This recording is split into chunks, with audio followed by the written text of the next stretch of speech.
요한복음 3장. 바리새파 사람 가운데 니고데모라는 사람이 있었다. 그는 유대 사람의 한 지도자였다. 이 사람이 밤에 예수께 와서 말하였다. 랍비님, 우리는 선생님이 하나님께로부터 오신 분임을 압니다. 하나님께서 함께하지 않으시면 선생님께서 행하시는 그런 표징들을 아무도 행할 수 없습니다. 예수께서 그에게 말씀하셨다. 내가 진정으로 진정으로 너에게 말한다. 누구든지 다시 나지 않으면 하나님 나라를 볼 수 없다. 니고데모가 예수께 말하였다. 사람이 늙었는데 그가 어떻게 태어날 수 있겠습니까? 어머니 뱃속에 다시 들어갔다가 태어날 수야 없지 않습니까? 예수께서 대답하셨다. 내가 진정으로 진정으로 너에게 말한다. 누구든지 물과 성령으로 나지 아니하면 하나님 나라에 들어갈 수 없다. 육에서 난 것은 육이요 영에서 난 것은 영이다.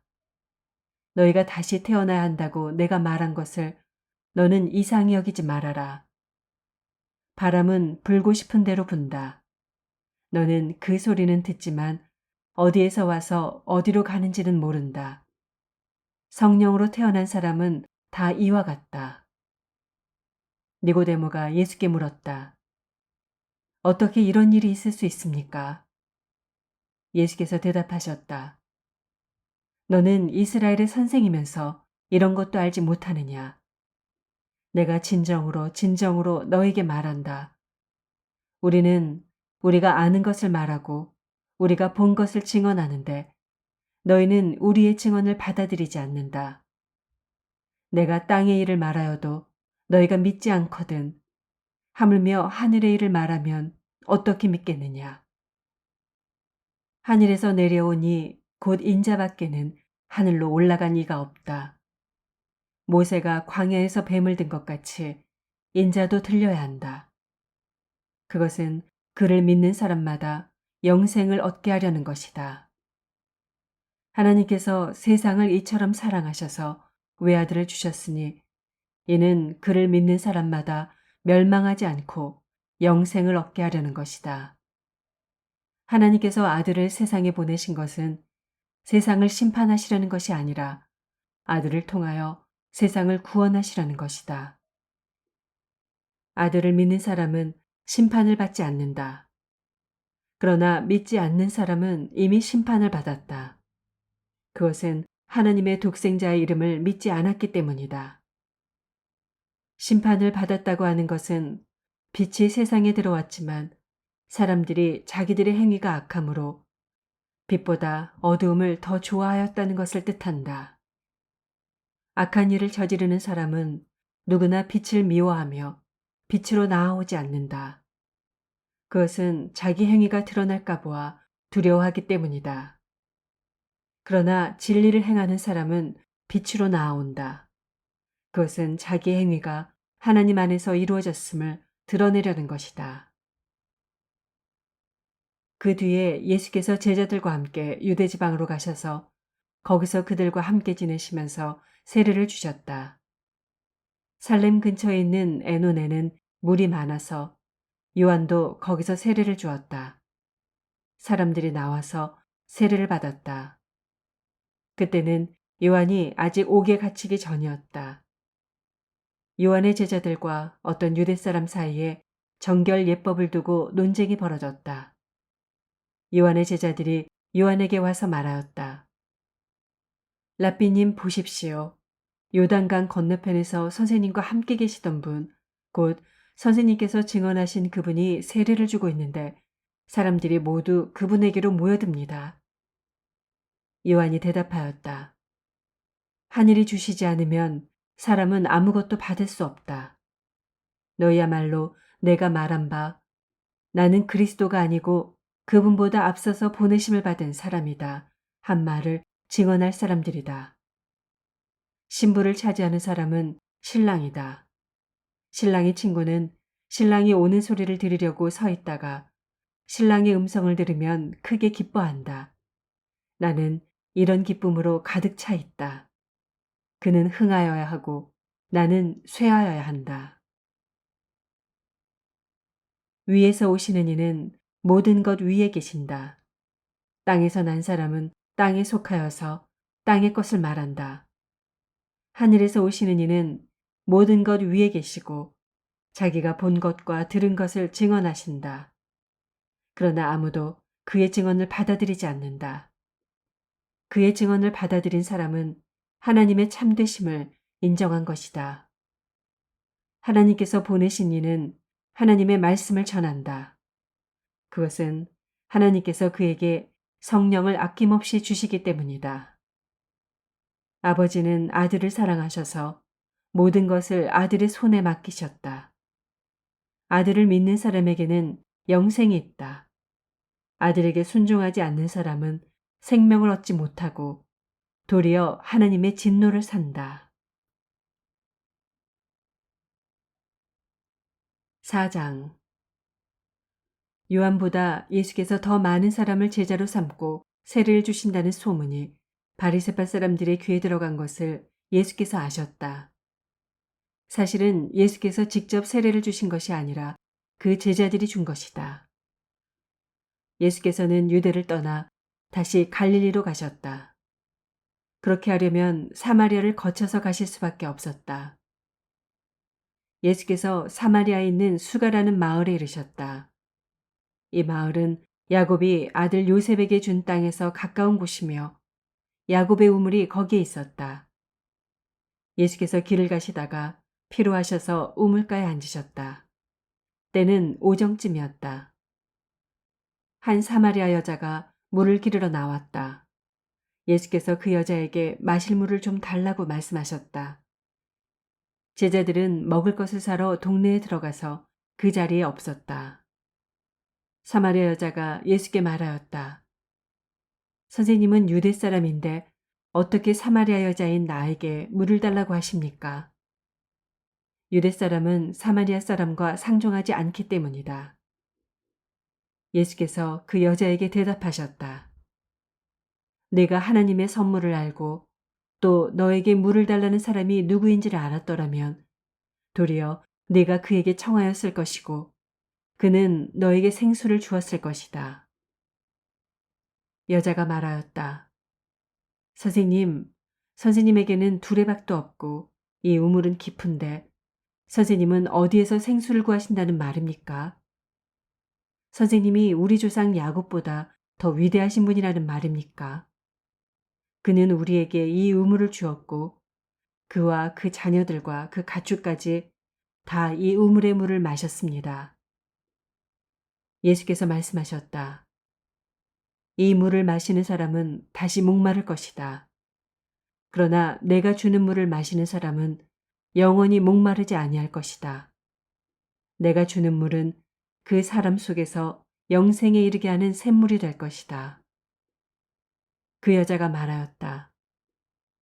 선생님, 그 물을 나에게 주셔서 내가 목마르지도 않고 또 물을 기르러 여기까지 나오지도 않게 해주십시오. 예수께서 그 여자에게 말씀하셨다. 가서 내 남편을 불러오너라. 그 여자가 대답하였다. 나에게는 남편이 없습니다. 예수께서 여자에게 말씀하셨다. 남편이 없다고 한 말이 옳다. 너에게는 남편이 5이나 있었고 지금 같이 살고 있는 남자도 네 남편이 아니니 바로 말하였다. 여자가 말하였다. 선생님, 내가 보니 선생님은 예언자이십니다. 우리 조상은 이 산에서 예배를 드렸는데 선생님네 사람들은 예배드려야 할 곳이 예루살렘에 있다고 합니다. 예수께서 말씀하셨다. 여자여, 내 말을 믿어라. 너희가 아버지께 이 산에서 예배를 드려야 한다거나 예루살렘에서 예배를 드려야 한다거나 하지 않을 때가 올 것이다. 너희는 너희가 알지 못하는 것을 예배하고 우리는 우리가 아는 분을 예배한다. 구원은 유대 사람들에게서 나기 때문이다. 참되게 예배를 드리는 사람들이 영과 진리로 아버지께 예배를 드릴 때가 온다. 지금이 바로 그때이다. 아버지께서는 이렇게 예배를 드리는 사람들을 찾으신다. 하나님은 영이시다. 그러므로 하나님께 예배를 드리는 사람은 영과 진리로 예배를 드려야 한다. 여자가 예수께 말했다. 나는 그리스도라고 하는 메시아가 오실 것을 압니다. 그가 오시면 우리에게 모든 것을 알려주실 것입니다. 예수께서 말씀하셨다. 너에게 말하고 있는 내가 그다. 이때에 제자들이 돌아와서 예수께서 그 여자와 말씀을 나누시는 것을 보고 놀랐다. 그러나 예수께 웬일이십니까? 하거나 어찌하여 이 여자와 말씀을 나누고 계십니까? 하고 묻는 사람이 한 사람도 없었다. 그 여자는 물동이를 버려두고 동네로 들어가서 사람들에게 말하였다. 내가 한 일을 모두 알아맞히신 분이 계십니다. 와서 보십시오. 그분이 그리스도가 아닐까요? 사람들이 동네에서 나와서 예수께로 갔다. 그러는 동안에 제자들이 예수께 랍비님 잡수십시오 하고 권하였다. 그러나 예수께서는 그들에게 말씀하시기를 나에게는 너희가 알지 못하는 먹을 양식이 있다 하셨다. 제자들은 누가 잡수실 것을 가져다 드렸을까 하고 서로 말하였다. 예수께서 그들에게 말씀하셨다. 나의 양식은 나를 보내신 분의 뜻을 행하고 그분의 일을 이루는 것이다. 너희는 넉 달이 지나야 추수 때가 된다고 하지 않느냐. 그러나 나는 너희에게 말한다. 눈을 들어서 밭을 보아라. 이미 곡식이 익어서 거둘 때가 되었다. 추수하는 사람은 품삯을 받으며 영생에 이르는 열매를 거두어들인다. 그리하면 씨를 뿌리는 사람과 추수하는 사람이 함께 기뻐할 것이다. 그러므로 한 사람은 심고 한 사람은 거둔다는 말이 옳다. 나는 너희를 보내서 너희가 수고하지 않은 것을 거두게 하였다. 수고는 남들이 하였는데 너희는 그들의 수고의 결실에 참여하게 된 것이다. 그 동네에서 많은 사마리아 사람이 예수를 믿게 되었다. 그것은 그 여자가 자기가 한 일을 예수께서 다 알아맞히셨다고 증언하였기 때문이다. 사마리아 사람들이 예수께 와서 자기들과 함께 머무시기를 청하므로 예수께서는 이틀 동안 거기에 머무르셨다. 그래서 더 많은 사람들이 예수의 말씀을 듣고서 믿게 되었다. 그들은 그 여자에게 말하였다. 우리가 믿는 것은 이제 당신의 말 때문만은 아니요. 우리가 그 말씀을 직접 들어보고 이분이 참으로 세상의 구주이심을 알았기 때문이요. 이틀 뒤에 예수께서는 거기를 떠나서 갈릴리로 가셨다.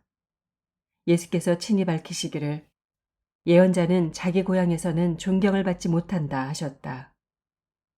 예수께서 갈릴리에 도착하시니 갈릴리 사람들이 예수를 환영하였다. 그들도 명절을 지키러 예루살렘에 갔다가 예수께서 거기서 하신 모든 일을 보았기 때문이다. 예수께서 또다시 갈릴리 가나로 가셨다. 그곳은 전에 물로 포도주를 만드신 곳이다. 거기에 왕의 신하가 한 사람 있었는데 그의 아들이 가버나움에서 앓고 있었다. 그 사람은 예수께서 유대에서 나와 갈릴리로 들어오셨다는 소문을 듣고 예수께 와서 제발 가버나움으로 내려오셔서 아들을 고쳐주십시오 하고 애원하였다. 아들이 거의 죽게 되었기 때문이다. 예수께서 그에게 말씀하셨다. 너희는 표징이나 기이한 일들을 보지 않고는 결코 믿으려고 하지 않는다. 그 신하가 예수께 간청하였다. 선생님, 내 아이가 죽기 전에 내려와 주십시오. 예수께서 말씀하셨다. 돌아가거라. 내 아들이 살 것이다. 그는 예수께서 자기에게 하신 말씀을 믿고 떠나갔다. 그가 내려가는 도중에 종들이 마중 나와 그 아이가 살았다고 보고하였다. 그가 종들에게 아이가 낫게 된 때를 물어보니 어제 오후 1시에 열기가 떨어졌습니다. 하고 종들이 대답하였다. 아이 아버지는 그때가 예수께서 그에게 내 아들이 살 것이다 하고 말씀하신 바로 그 시각인 것을 알았다. 그래서 그와 그의 온 집안이 함께 예수를 믿었다. 이것은 예수께서 유대에서 나와서 갈릴리로 돌아오신 뒤에 행하신 두 번째 표징이다.